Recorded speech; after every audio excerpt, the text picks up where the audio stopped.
Dilansir The Race, menurut Alex Espargaro, Honda tengah menunjukkan tanda kebangkitan di MotoGP berkat pengembangan sasis baru untuk RC213V, yang terbukti mampu menyumbang peningkatan waktu lap sekitar 3 hingga 4/10 detik.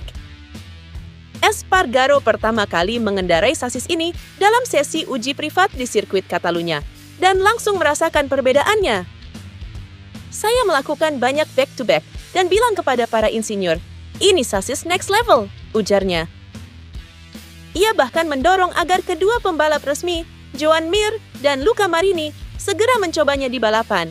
Dan ternyata mereka setuju. Hasilnya, pada Grand Prix Hongaria, keduanya memakai sasis baru ini dan memperlihatkan performa yang menonjol jika dibandingkan dengan rekan satu tim di LCR Honda seperti Johan Zarco yang memakai sasis lama. Namun, pandangan sang pembalap pabrikan sedikit lebih bijak. Joan Mir yang membandingkan antara rangka lama dan baru dalam balapan di Hungaria melihat bahwa sasis baru memang lebih natural untuk menikung, tapi belum menunjukkan keunggulan di area pengereman yang selama ini menjadi kelemahan Honda.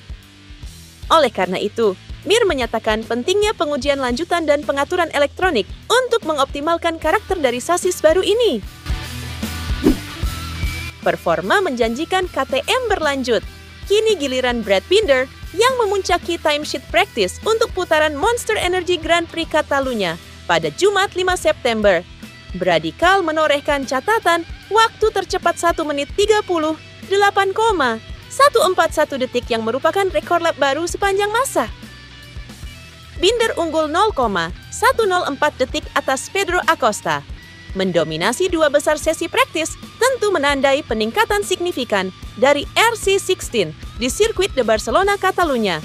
Sementara urutan ketiga diduduki oleh Alex Marquez. Pemuncak klasemen Marc Marquez sempat menempati posisi pertama, namun ia akhirnya menuntaskan praktis pada urutan keempat. Di belakangnya ada dua Italiano, yakni Marco Bezzecchi dan Enea Bastianini. Nama yang terakhir ini mengalami kecelakaan di tikungan 2 jelang akhir sesi. Untungnya, Bestia masih dapat lolos otomatis ke kualifikasi 2. Baru saja memperbarui kontraknya, Franco Morbidelli membawa Pertamina Enduro VR 46 Racing Team ke posisi ke-7. Johan Zarco mengklaim posisi ke-8 di depan Luca Marini. Rookie Ai Ogura bangkit untuk mengamankan posisi 10 besar, mengungguli Fabio Quartararo yang tersingkir ke kualifikasi 1. El Diablo bukan satu-satunya yang gagal melaju ke kualifikasi 2. Sejumlah nama-nama besar akan memulai kualifikasi dari kualifikasi 1, di antaranya Joan Mir, Fabio Di Giannantonio, Jorge Martin, Francesco Bagnaia, hingga Maverick Vinales. Satu catatan untuk Pecco. Ini kali pertama pembalap bernomor 63 mencatatkan back-to-back kualifikasi 1 sejak Mandalika dan Phillip Island pada musim 2023 lalu. Pecco Bagnaia mengungkapkan kekecewaan mendalam usai menuntaskan sesi latihan dengan posisi ke-21 di MotoGP Catalunya. Ia menyatakan bahwa situasi ini sangat sulit diterima, terutama karena ia merasa justru diapit oleh dua test rider yang memiliki target berbeda. Padahal ia seharusnya berada di posisi 5 besar.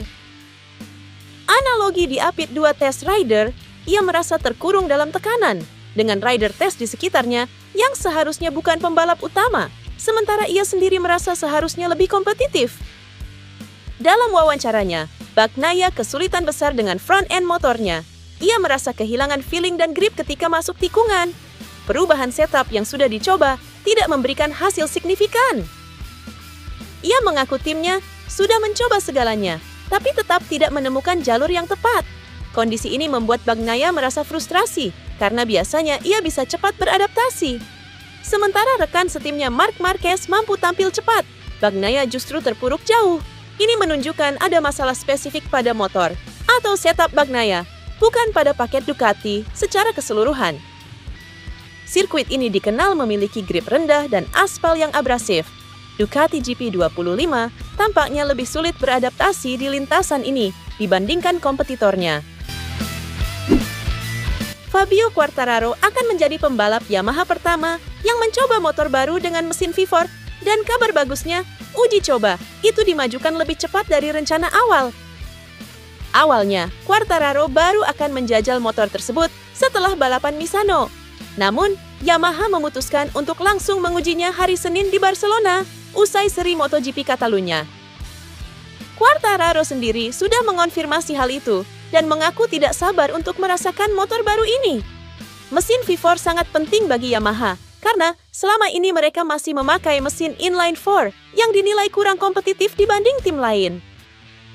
Tes awal di Barcelona akan memberi gambaran lebih cepat soal potensi motor ini. Setelah itu, rencananya motor V4 akan benar-benar turun balap di Misano lewat wildcard yang dibawa oleh Augusto Fernandez. Dengan langkah ini, Yamaha menunjukkan keseriusannya untuk bangkit dan memberikan Quartararo motor yang lebih kuat di masa depan. Di sela-sela pekan Grand Prix Catalunya, Guenther Steiner, mantan pimpinan tim Haas di Formula 1, secara resmi memimpin konsorsium yang mengakuisisi full kepemilikan tim Red Bull KTM Tech3 MotoGP. Mulai musim 2026, Steiner akan menjabat sebagai CEO tim, sementara Richard Coleman ditunjuk sebagai tim prinsipal. Sementara itu, Hervé Poncharal, pendiri dan pemimpin lama, akan tetap berada di dalam tim untuk musim 2025 sebagai konsultan, khususnya dalam membimbing talenta muda. Transaksi ini dilaporkan bernilai sekitar 20 juta euro dan didanai oleh Icon Capital dan konsorsium lainnya termasuk Apex. Akuisisi ini datang di tengah meningkatnya ketertarikan dari dunia Formula 1 terhadap MotoGP, terutama setelah Liberty Media mengakuisisi hak komersial MotoGP senilai 3,3 miliar pound sterling pada 2024. Dan bagi KTM yang mengalami restrukturisasi finansial besar, akuisisi ini menjadi suntikan optimisme baru bagi Tech3 sebagai tim pengembangan dan kolaborator eratnya dengan pabrikan Austria tersebut. Di sirkuit Magny-Cours pada sesi latihan bebas Jumat, Nicolo Bulega memimpin dengan performa menawan, mencetak waktu tercepat di Free Practice 2 yang sekaligus memecahkan rekor lap sirkuit. Meski begitu, Bulega masih merasa ada ruang untuk peningkatan, terutama untuk performa keseluruhan di balapan. Saat diberi kesempatan berbicara usai sesi, ia menyoroti area utama yang perlu diperbaiki. Ketangguhan di atas ban bekas, khususnya pada aspek cengkraman ban belakang. Penekanan pada ban bekas bukan tanpa alasan. Dalam kondisi balapan, motor harus dapat menjaga performa konsisten, bukan hanya andal di lap cepat dengan ban baru. Bulega sadar bahwa kemampuan dalam manajemen ban bekas akan menjadi kunci dalam mengejar rival utamanya, Toprak Razgatlioglu, yang dikenal sulit ditandingi saat stamina menjadi faktor penentu.